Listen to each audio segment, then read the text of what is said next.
Hello and welcome again. We're in the studio with Walter and Sonika Veit, listening to them recount their life story and how God has led them in the past. Now we've heard about your childhood, we've heard about your early married life, we've heard about your conversion, and how Bible prophecy played a very large role in that, Daniel 7 in particular. We learned about the occult occurrences in your home, in your early married life, and about how these things continued on even though you were already Adventist Christians. And then we heard about your dairy farm and how you started up as new Christians with a whole new plan. But it wasn't easy for you. You had a lot of trials and opposition from neighbors and even just things that happened on your farm that would have discouraged most people. Why do you think God allowed these things to happen to you in your life as new Christians, to bother you and to just try to discourage you? As a matter of fact, you'd think that after being a Christian, God would make your life smooth. You'd given up so much for Him, you'd sacrificed, you were trying to be faithful, obey His commandments, and yet everything was going wrong. Well, that's what we thought as well. When we started keeping the commandments, we thought, wow, the Lord's blessing us. We had a beautiful wheat crop, and then everything started going wrong. So we had to go back to the Bible. The Bible says, in this life you will have trials, and He didn't come to bring us a bed of roses.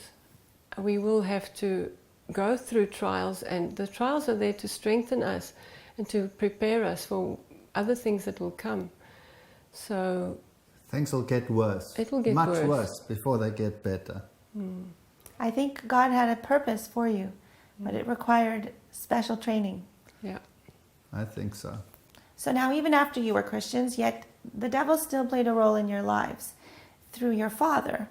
Can you tell us a little more about your father? He suffered an aneurysm, and then what happened? Well, I nursed him while he was in our home. This is when this something appeared to our little boy, and he could see something in the home. But after my father left, that never happened again. It was the end. I think God led us to the point where we could realize we cannot be presumptuous. We cannot think that now that we are Christians, God is going to protect us at all times. We have to pray, and we have to be prepared for things that we have to pray for protection every day. And we weren't there. We weren't doing that. Maybe that's what the purpose of those trials were. Maybe it was. To teach you that you needed to Yes. rely on Him at all Yes, times. exactly. So after that, it didn't happen again, and he grew up without any incident after that again. But there will never be a time that Satan will not try to attack us, and in whatever form. It might not be in that form, but it could be in a different form. So we were being taught constantly to be prepared, that this is not going to be an easy road. After your father left us and went back home, we still had some interesting experiences. Remember that before we even were Christians, he lived with us for 3 years. And he moved in the esoteric circles. And we had many, many conversations, he and I, on these issues. He wouldn't tell me the deep details, but he did what I guess he would do to any high-ranking New Ager. And we would talk about spirit worlds, we would talk about out-of-body experiences, and all of these issues. And it's interesting that he used to explain to me that if you wanted to be successful in this, you should be a vegetarian. Oh. Yes, now he was not a vegetarian, but if he wanted an esoteric experience, or wanted to be involved in some esoteric experience, then he would become a vegetarian for that time period. Otherwise, it wouldn't be as successful. And I found that very fascinating. And I asked him how it works and what does one do. And he gave me a lot of pointers, and well, eventually I could actually do it. And I had many what they call oops, out-of-body experiences, which today I know are nothing other than visualization and hypnotic techniques. But they're sometimes achieved by methods which are life-threatening, dangerous. You could die.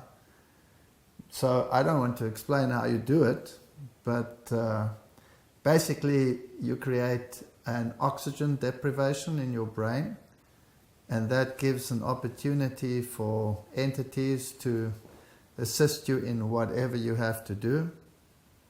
And then by, shall we say, visualizing and hypnotic implantation, you have a whole new experience. You're living in a different world. You're not on this, you're not part of this world. You can be celestial, you can move between spheres, you can pass through walls, and this is so real that people will say it's insane. But I could go and look, for example, what our baby was doing in the next room. If he cried, did he lose his bottle? Does there something? I could just go and have a look without doing it. But that was an implant. It's a visualization. And these techniques are incredibly effective, but scary. And what scares me even more is that many of these techniques have been hidden in religious garbs and are entering the churches. And I've been there. I know what this was all about. I mean, this whole issue of looking at auras and evaluating people and seeing where you fit in, or connecting with spirit entities, that was part and parcel of what we were about. So this is an experience that I wouldn't want anyone to emulate. They shouldn't go there. But after my father-in-law left, he obviously felt very weak. Now, if you move in those circles and you have been entrusted with certain literature which is not for general consumption, then when you die or when you feel that you are getting there, you have to return those books to the guardian sources. But he couldn't walk properly anymore because he'd lost part of his feet with the aneurysm. He should have actually lost his legs, but they saved them by implanting veins and new arteries, and surgery is marvelous these days. But at one point he was very weak, and he felt he had to return all these things, and he didn't know how to do this. So he approached me and said, would I help him to take some books to a certain temple? And they were large numbers of books. Now, some of these books I knew. Some of them were pretty general books, like Bridges and Alice A. Bailey books and, occult books, but general books. But some of them were probably of a higher order. And so I went and fetched my eldest son, Martin, and I said to him, let's help Grandpa to take these books back to wherever. I didn't even know where we were going, right? And so we packed them all in the car. They were heavy boxes. And then he drove us to this place, huge house. And we entered into the house, and I didn't know exactly what we were doing. I thought he was taking back books. And as we carried these books into this place, I realized, oh, I know where I am now. I'm in a New Age temple. The whole structure inside was arranged like a triangle. Everything was purple, lush purple carpets, loudspeakers coming down from and microphones coming down from the ceiling, sort of as people would sit and gather there. And this was the home of the channel for Africa. So this is the one who communicates with the ascended masters. And I, of course, knew that these communications took place because we'd had discussions, but I'd never been actually in contact at that level. And I met the man who was this master, or this channel, and he automatically assumed that I was part and parcel of the system because I was with my father-in-law. And I saw my father-in-law felt very uncomfortable. But I said to my son, we are on dangerous ground, because I'd been there, presumptively going into places like when I went to his home one day and had these attacks, and I thought, I need special protection here. So I said to my son, let's say a quiet prayer. And we said a prayer. And then I waited as we took up all the boxes for him to speak to him. And then this man came to us and he wanted to know who we were, and said, this is my father-in-law. And he asked us all kinds of questions. And he talked to me as though I was an insider. And I thought, well, this is an opportunity to find out a little bit more. And I asked him what he does, and he says, oh, I'm the channel, etc., etc. And I said, and who do you talk to? I mean, what's your clientele? And he said to me, top medical people. He gave me a list. I cannot remember the list, it's so many years ago, but he gave me I remember some of the names on the list, but I'm not going to mention them. Let's just say high government officials, high medical officials, top people in the sports arena, on national level. That was the clientele. And then he took me to a library, and my father-in-law was getting incredibly uncomfortable. And eventually he started talking, and I played along. And then he told me that he has contact not only with the high officials in Africa, but internationally. And he showed me letters from, well, let's say very, very high, shall we say the highest, people, presidents, prime ministers from European countries and countries across the waters from European countries, and he showed me their letters. And it was fascinating because it was things like, thank you for the channeled information, we'll take this into cognizance. So here was evidence from what we had experienced that the presidents of the world and the leaders of the world were actually using occult information to run their governments.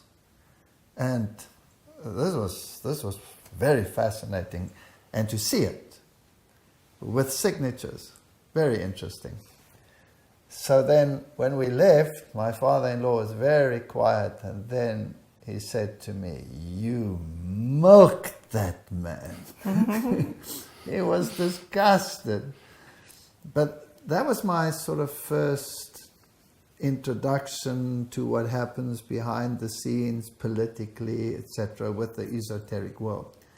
And we know that the presidents of the world use occultism and communicate with spirit worlds. I mean, this is all part and parcel of my lecture series by now. So these are real things. So how did you get involved in lecturing? Did you use this information? Did you just start right away sharing this information? Well, now for the first time I actually had a connection, right? I had a connection to the occult world. I had the basic writings I'd read, like Alistair Bailey and all of these books. I'd read all of those and had some of these experiences, but I'd never been involved in evangelism. And then I met my good friend, Fransoom DuPLesi, who was an evangelist. And he actually came to visit us when we were on the farm still. And when we moved back, and I was again involved with the university, he asked me whether I could come and help him in his evangelistic campaigns. And we had amazing experiences. He had been transferred and he was senior pastor of Helderberg, the big church there. But his mind is set on evangelism. And so we started campaigns in cities or towns. One of the first ones we did was Paarl. That's a little wine town in South Africa. And another one was in Parow, which is sort of central to the suburbs of Cape Town. And then we did Cape Town itself. We actually had campaigns in the Nico Theatre, which is the great opera house. And I still remember that. It started off with huge storm, unbelievable storm, rain showers, trees being ripped out, roads being blocked on that day when we were supposed to start this campaign. And we got to the Nico and we thought, nobody's going to come. We'd advertised the lectures, we'd done everything we needed, and he was the main speaker.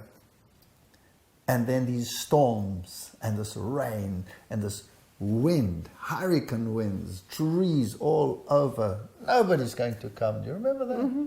Very well. And what happened? We had to repeat it. We filled the Nico Theatre twice in one session. We had to repeat those sessions. And these were interesting experiences, but then it got very close to home. So when I got back from the university in the evenings, I would drive from where to where was it? It was from Somerset West then.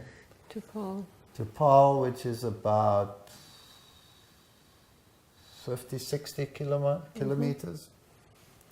Then in the evening, we would do this campaign in Paarl. But tremendous opposition. Because if you're going to do a campaign with the doctrines of Adventism, you're going to expect opposition. And of course the churches of the town, they had a powerful hold, and so we had tremendous opposition. But be that as it may, I still want to say, there's only one denomination in the entire world that can publicly defend its doctrines on a public platform. Nobody else can do that, because you have to have the Bible, and when you defend a doctrine, you need the Word of God. But the experience that we had, unbelievable. Why did he choose Paarl? Paarl had an Adventist presence and had a little Adventist church, but there was nobody in the church anymore. Things had gone wrong, people had lost interest. There were only about three old people. 3 old people and a few. Yeah, 3 old couples, and they were over 80. And all the young people had gone. And so Francois started first by gathering all the backsliders. And then he said to me, you must prepare them so that this church is ready, that when we give public lectures, that people can, relate to that. This is a terrible situation. So you go and give them some evening lectures. So I thought, what am I going to do? So I thought, all right, I'll recap Revelation for them. That was very fascinating. Got to this place, went to this church. My first involvement in actually teaching people, preaching, but I just did a Bible study. Now all these people that had been in the church or not in the church were there. But I didn't realize that some of them were tremendously antagonistic towards the church. The one man, he wasn't an Adventist. He was a non-Adventist, but he was married to an Adventist. And nobody had ever been able to talk to him because he hated anybody that talked on the issue. So when pastors went to visit him, he would throw things at them. He would grab anything, pots, pans. He would throw them at them. And one stage he was on top of a roof, and the pastor came to visit, and he got so angry he ripped the shingles off the roof and threw the pastor with him. And this person was in these lectures that I was giving, and I thought, he had just lost it somewhere along the line. And so I treated him quite harshly when he said, it's not like this, it's like that. And I would say to him, look here, stop your stupid argument, that's what it says here in the Bible there. And it was a major thing. And I always had very little time. I was working at the university and I only had this block of time. And I had to prepare these people. And Francois is a hard taskmaster. And I had one very funny experience. I was going to give them this lecture, and this elderly gentleman. Oh, we prayed one evening. Can you tell that story? That was so funny. Oh yes. We were praying in little groups for the campaign that was coming up, and I was with this older lady. She must have been in her 80s, and we always pray, that the Lord would bless the meetings and bring people to the meetings. And she was praying, oh dear Lord, please let no one come to the meetings. We don't want anybody to come and disturb our peace. So it was very strange. This was the type of person that was attending. And then I had prepared a preparatory lecture, and this elderly gentleman, he must have been quite heavy in the past, but he lost a lot of weight, and he had suspenders on, and his pants was a little wider than it should be. And he said he wanted to make an announcement before I started. Could he please make an announcement? So I said, okay, but we don't have much time. He says, no, that's fine. And he went up onto the stage. And I don't want to be disrespectful to elderly people, right? So he went onto the stage and he made his announcement. And he made his announcement. And he made his announcement. And it was 5 minutes, and it was 10 minutes, and it was 15 minutes, and it was 20 minutes, and he was just carrying on. And nobody was listening to what he was saying anyway. And I was sweating, and I thought, now I'm going to get rid of him. I can't just go up there and say, get off, what's this business of such long announcements? You just said you were going to say something, but I was too, I don't know, he was old and I was young, and who was I to go and chase him off? So I was sitting there and I said, oh Lord, please just do something. Just get rid of him. I don't know how. I can't just go and chase him off the stage. And while he was talking, the next minute, we just all hear pop, pop, pop, pop. And all the buttons on all his suspenders fell off. They all shot off. And his pants fell like a brick. And what did he have underneath? He had a nice long underpants with red dots. So he grabs his pants, he pulls it back up, and he ran off the stage. So ever since then, if I really need help, I pray, Lord, I want that angel. The naughty angel. The naughty angel. He must come and help me. Anyway, we finally started the campaigns there. But what then transpired was just unbelievable. Opposition like you cannot believe. And Francois started with archaeology, and I had some lectures in another venue on health issues. So we had two different crowds. And remember, this is just in the transition period of apartheid. So the country is very racist at that stage, and the mindsets of people are very racist. And now we're having a campaign in a multicultural setting. Had never happened before in South Africa. You wouldn't do that. You would talk to whites in one venue, you would talk to blacks in another venue, you would talk to coloreds in another venue, but never the three shall mix. Never.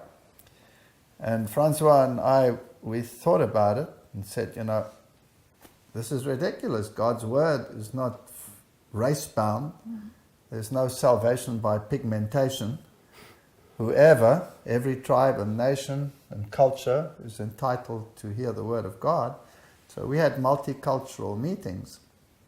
And prejudice was high. Some people, when they came in, saw that there were people of different color, whoa, they immediately left.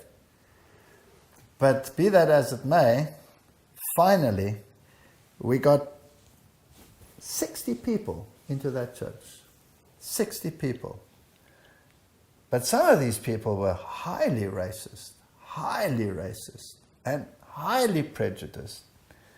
And so they were arguing amongst themselves that how can we meet together with people of different color?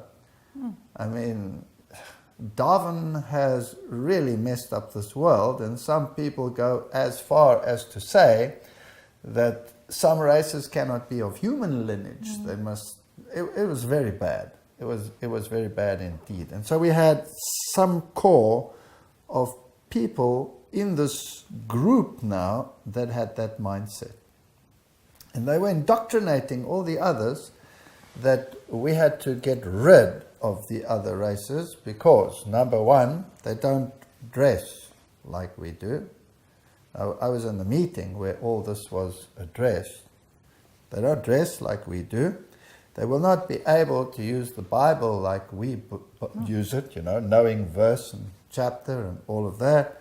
They will not sing like we do because they have a different rhythm, and they won't be able to sing hymns like the Europeans sing the nations, and these were the arguments.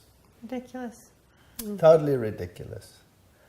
And while I was preaching one day, Francois told me I must take a sermon.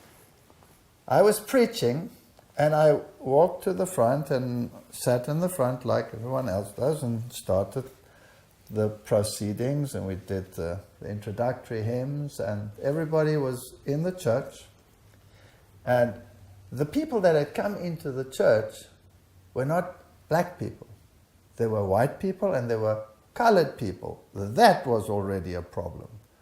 So if black people had come in, it would have been even a greater problem, right? During the hymns, a lady walks in the back, but she's a black lady. And every eye in that place goes, what's this? She's dressed immaculately. Immaculately. She walks, looks for an open place, sits down in the pew. Sing a hymn.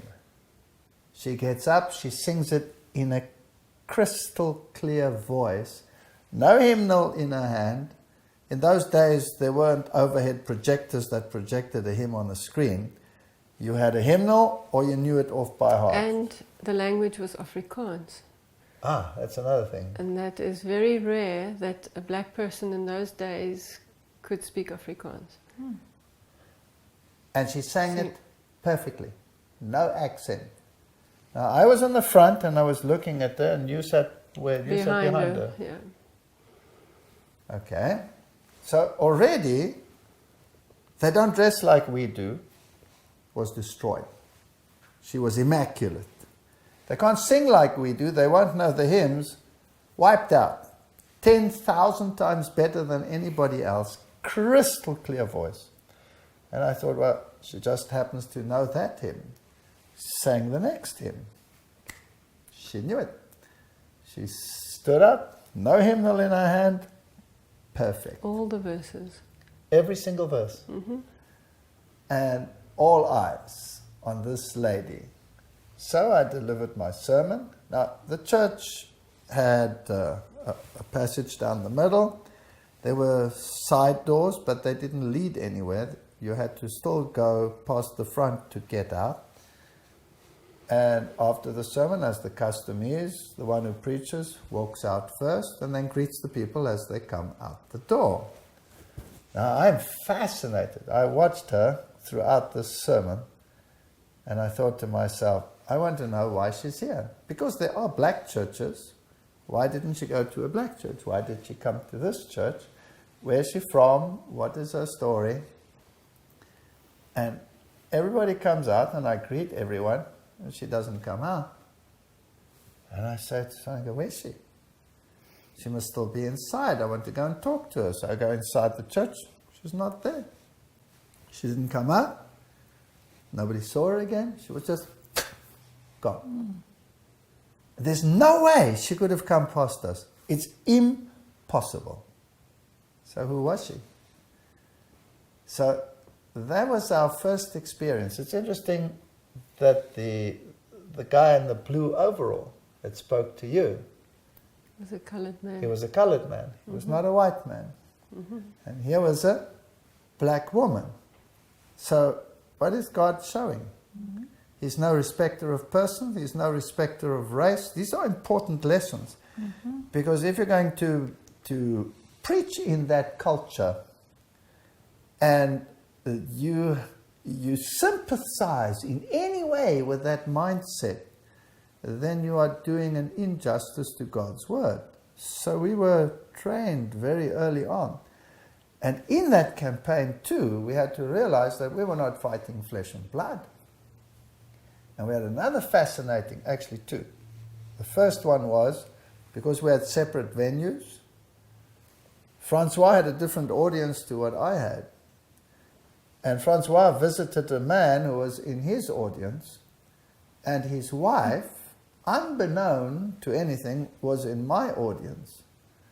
But she didn't know what denomination we were from, but she found out that Francois was a Seventh-day Adventist. So when he visited her home, she brought tea and she put it on the floor, and she said to him, "You can drink your tea from the floor like a dog, because you're a Seventh-day Adventist. I won't serve you."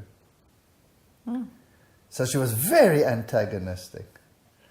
And eventually, her husband wanted to join, and she said, "If you join, we're through." So he never joined. But then my stream also went through and also ended up with the biblical truths, and she realized that this is the truth. So she apologized to her husband. But he was now vindictive, so he said to her, "If you join, we're separated." And so she and her daughter decided to join, and she tried to make amends, but nothing. So he said to her, "Out of the bedroom. You're not sleeping in this bedroom anymore." So she was sitting in the other bedroom, and she was crying and thinking about these issues. Is it right? Is it wrong? When she heard a voice which said to her, calling her name. And so she thought it was him. He had had second thoughts. So she went to the bedroom and wanted to ask him, what's the problem, or what did he want? And he was snoring. He was fast asleep. So she went back to the spare room. She heard the voice again. She got up. She looked out the window. Who's calling her? Nobody. She went back to bed. And the next thing, she hears her name again, and she says, "Yes." And then she, almost like in a vision, sees 2 tablets of stone. And the voice says to her, "Keep the commandments." And that's one incident in there. Another man, while we were doing the campaign, he's actually a good friend of mine now. He was a Dutch Reformed man. He was actually a deacon in the church. He phones me, and he's in a total flap. And he says to me, this is now before they are in the church, they're still attending lectures. He says to me, "Something terrible has happened." I said, "What happened?" I said, "I found Fransoom DuPLesi." But a woman answered, and she screamed at me at the top of her voice and said, "I've got him where I want him. I've got him where I want him. I've destroyed him. He's on the floor. I've finished him off," and then laughed with this horrible voice. He was fear-struck. "What's going on there?" I said, "I don't know. I'll find out." So he puts the phone down. Now he's phoning from Paarl to me. I'm in Somerset West. Francois is in Parow, which is all pretty far apart. So I phone him, and lo and behold, this woman answers. Now, I've got the phone, and this woman is screaming in the phone that you could hear it how far away? Probably about 10 meters.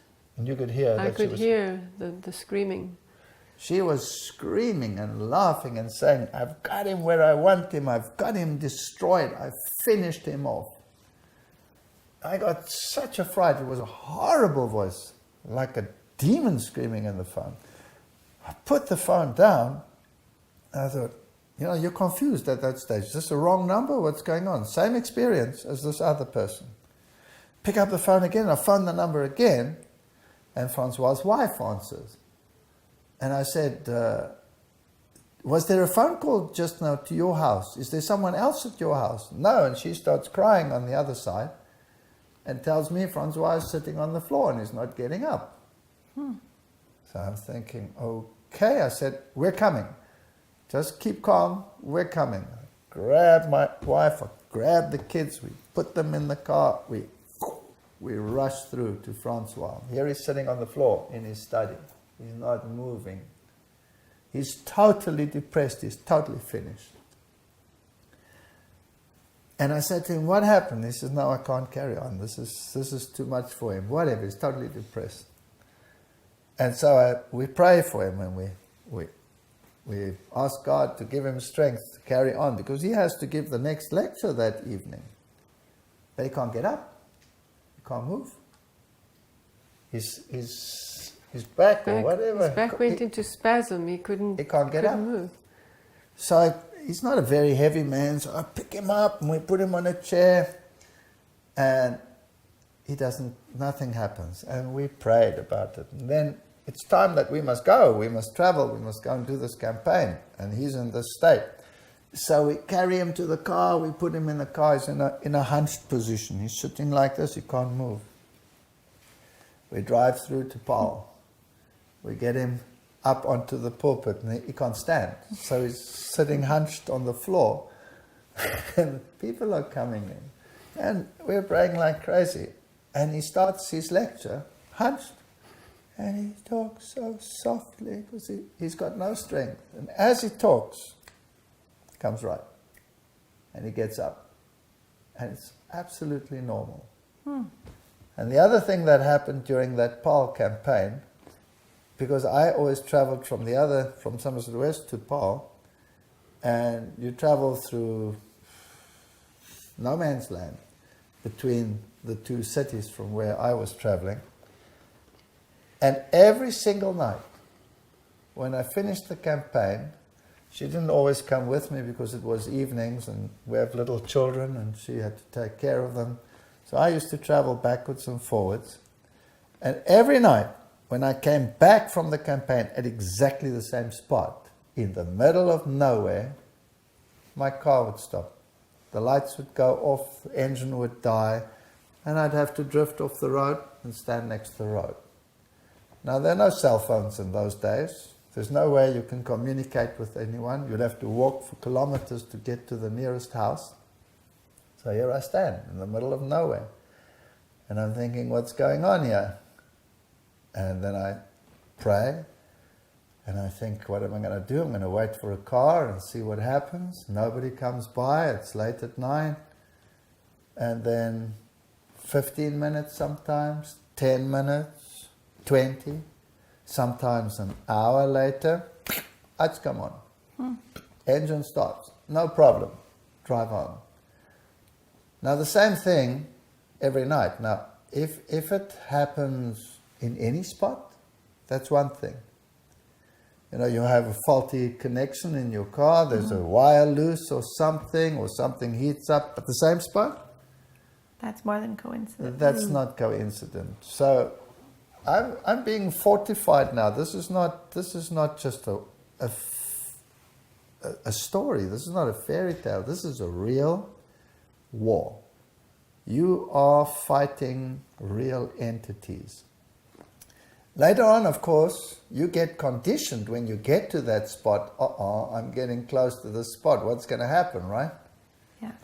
And then one day, during the day, we'd done the sermon, and it was the Sabbath, wasn't it a Sabbath? It was a Sabbath day. We'd finished the sermon. I'd done the sermon. We were driving home. I've already told her this is where things happen. And so, all right, I'll tell the story. We're driving along, and I'm getting to the spot, and I say to her and to the kids, but this is where it always happens, where the car stops. But there's a dog sitting in the road. I don't know, what kind of dog was it? Like a black Labrador, Nice dog. Lab. He's sitting in the road. It's a big dog, and he's sitting in the opposite lane to where I'm driving, at exactly that spot. So I say to myself, I'm going to slow down and be very, very careful, because I don't trust this place. This dog's going to run in front of me and I will hit it, and I don't want to hit this dog.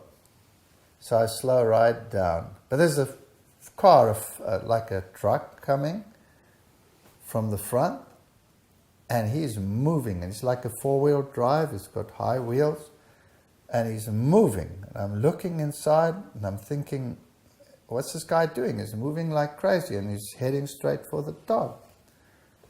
And I'm thinking, is he going to slow down? What's the dog going to do now? The dog's either going to run into the field, or the dog is going to run in front of me. So I've slowed down, and I've slowed down to the point that I'm opposite the dog when this truck hits that dog. You cannot believe it. The dog was just destroyed. Now I've got hysterical kids in my car because they've witnessed this. I've got a hysterical wife in my car. I am fuming because this person must have seen that dog. He was sitting there. This is disgusting, and I am furious. So I whip the car around, and I'm going to chase this guy down. I'm going to give him blazes. I'm really angry. And I race after this car. And what did you see in the car? We couldn't see anything in the car. There was no head, nothing, but it was tinted, the glass was tinted, but still we could see no movement, nothing. And there was a four-way stop. As we turned, there was a four-way stop, so this person would have had to stop at the four-way stop. But as we came to the four-way stop, there was nothing. There was not a car that way or ahead of us. There's no way it could Nothing. go. Because he was right in front of us. I turned right round, was right behind him. At the four-way stop, he was gone. And we were trying to see what kind of person was this, and we couldn't see anything inside the car. And that made us even more scared. So this was weird experiences. Very weird. So why did all these dramatic things happen to you? It doesn't happen to everybody. Well, I'm a scientist, right? I think like a scientist. It's either black or it's white. It's up or it's down. Evidence, result. Experiment, result, conclusion. That's the way it works for a scientist. I was thrown into a different world here. You know, what's even more amazing, actually, is that when I was an atheist, I was perfectly happy in the occult world, doing all these out-of-body experiences, all these things. I actually say there is no such thing as an atheist. There is only someone who doesn't believe in a personal God. Because an atheist, to me today, doesn't mean you believe nothing. It means you believe anything, except the truth. So here I was confronted with things that my naturalistic thinking could not explain. The opposition that we experienced was demonic, directly demonic. But Satan uses people as well. When Francois was so terribly depressed, I didn't know what flack he was taking up behind the scenes. I just had my experience. But he didn't explain to me what his trials were. He had trials with opposition from the pastors and the ministers from the other churches, who would publish things and talk lies about the doctrines, and that Adventists are, who knows, cannibals, or child sacrifices, because, terrible things happened, like that dingo story in Australia, and terrible labels being attached to Adventists, and he had confronted these ministers. And he was even receiving opposition from within, because outside puts pressure on the inside put pressure on him, and he cracked under the pressure. And then he was still having me involved in all of this, and he had so many troubles and so many concerns that he cracked under the pressure. But God helped him through. He should you should get him to tell you some of his experiences, amazing experiences that he had too. If you're going to evangelize, if you're going to confront lies with data, with truth, you can't just have data. You need to believe that this is a real war and that this was training. This was right in the beginning. This was nothing other than training. I think that that's an important lesson for our viewers as well, because we are all experiencing trials. We're all experiencing opposition and difficulties, and we need to remember that it is a war.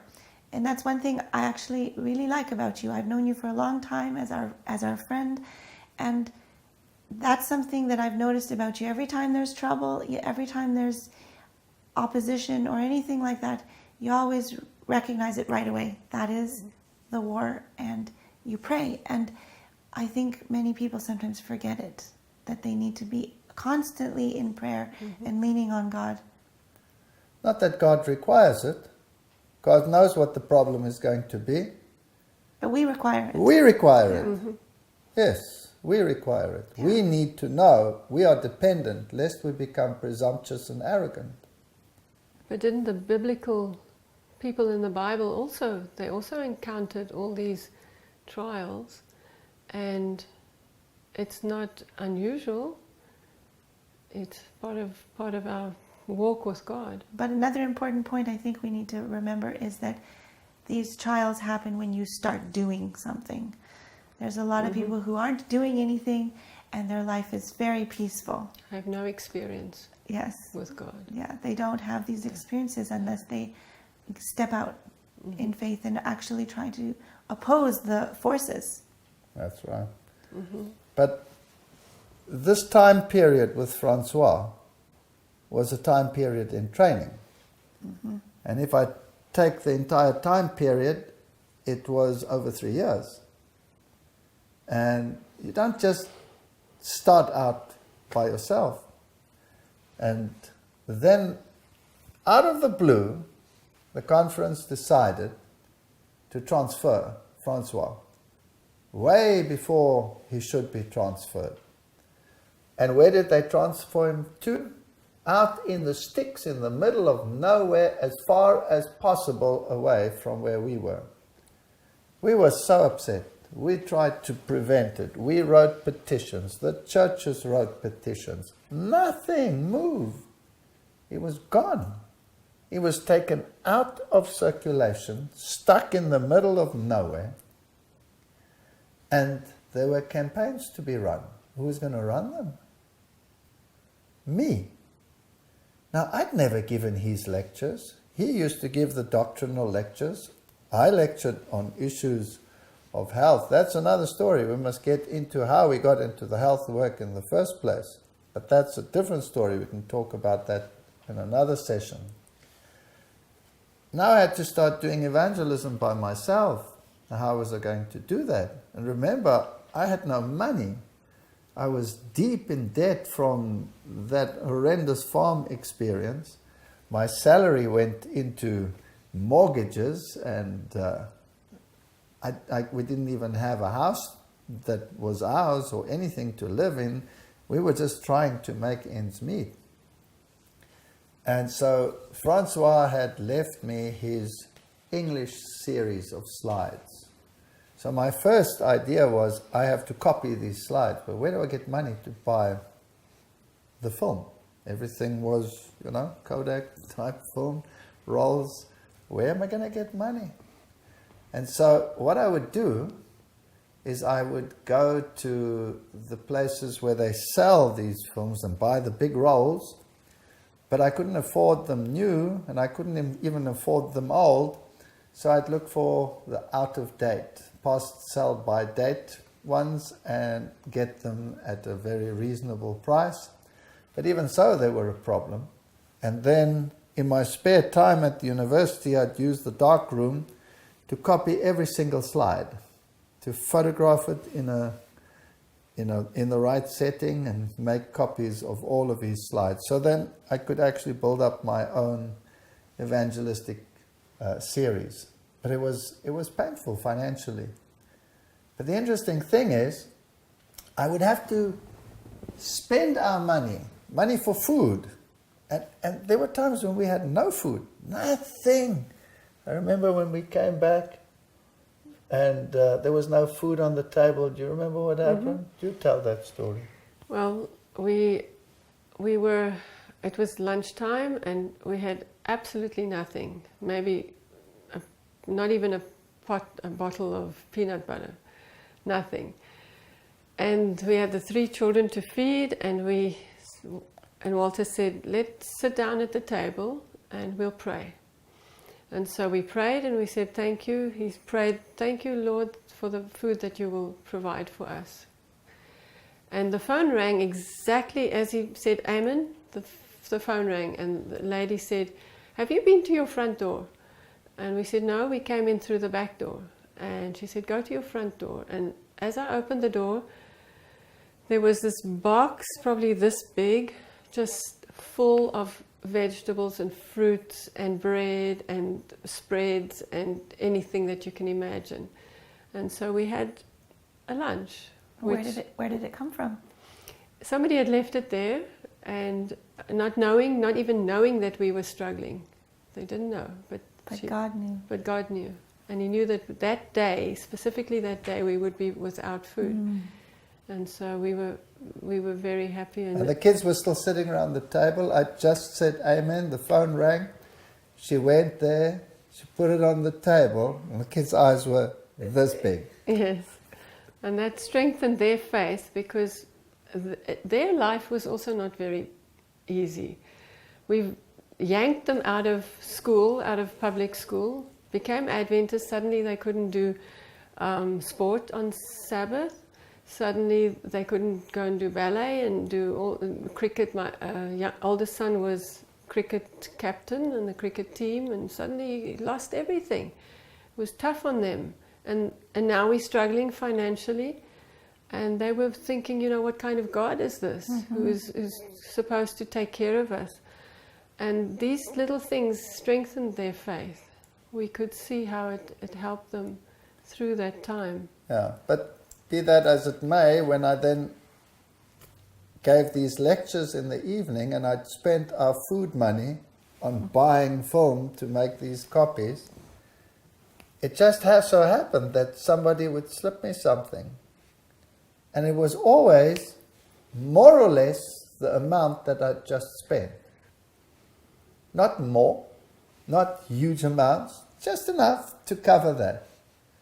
And the next time I would have to then again buy more film to do the next lectures, right? Then I'd have to spend our food money again and buy this, and he would give it back. I can say that every single cent that I spent in that cause was returned to me, piece by piece. Nobody said, well, how do I solve your problem? How many, nothing like it. Just as you need it. Just as you need it. And that was training as well. We'll take a break now. Thank you for joining us. And we will return with more fascinating stories of Walter and Sonika's life as God has led them. Thank you for joining us.